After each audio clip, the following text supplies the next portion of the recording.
মন হারালো মন হারালো।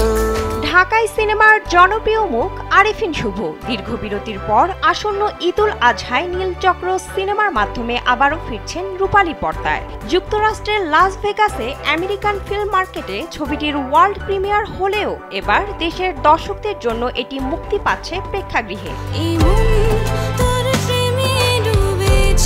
প্রযুক্তি নির্ভর সমাজের তরুণ প্রজন্ম যেভাবে ভার্চুয়াল ফাঁদে আটকা পড়ছে সেই বাস্তবতার গল্প নিয়েই নির্মিত হয়েছে নীলচক্র। নাজিমুদ্দৌলার সঙ্গে যৌথভাবে সিনেমাটি পরিচালনা ও চিত্রনাট্য করেছেন মিঠু খান। স্যান্ডেলিনা সো, রূপচর্চায় আভিজাত্য। তবে দীর্ঘ বিরতির পর সিনেমায় ফেরার খবরের চেয়ে ব্যক্তিগত ও পেশাগত সংকট নিয়েই বেশ আলোচিত হচ্ছেন শুভ। শেখ মুজিবুর রহমানের বায়োপিক মুজিব একটি জাতির রূপকারে অভিনয়ের পর থেকেই যেন ধীরে ধীরে অন্তরালে চলে যান তিনি। ওই সিনেমায় বিনা পারিশ্রমিকে কাজ করলেও একটি প্লট পেয়েছিলেন পূর্বাচলে। রাজনৈতিক পরিবর্তনের পর বর্তমান অন্তর্বর্তী সরকারের সময়ে সেই প্লটও বাতিল হয়ে যায় তার। জানা যায় আসন্ন সিনেমায় আরিফিন শুভর বিপরীতে কেন্দ্রীয় চরিত্রে দেখা যাবে অভিনেত্রী মন্দিরা চক্রবর্তীকে।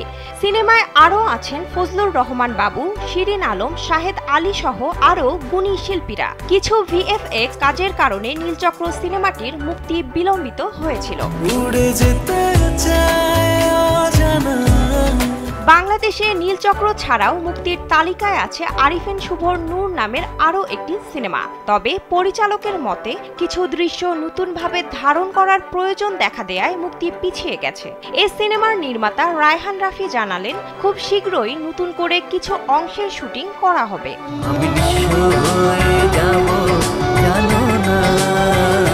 সব মিলিয়ে বলা যায় এবার ঈদুল আজহায় নীলচক্র সিনেমাটি শুধু আরিফিন শুভর অভিনয়ের জন্যই নয়, বরং দীর্ঘদিন পর তার বড় পর্দায় ফেরা একটি গুরুত্বপূর্ণ ধাপ হয়ে উঠতে পারে।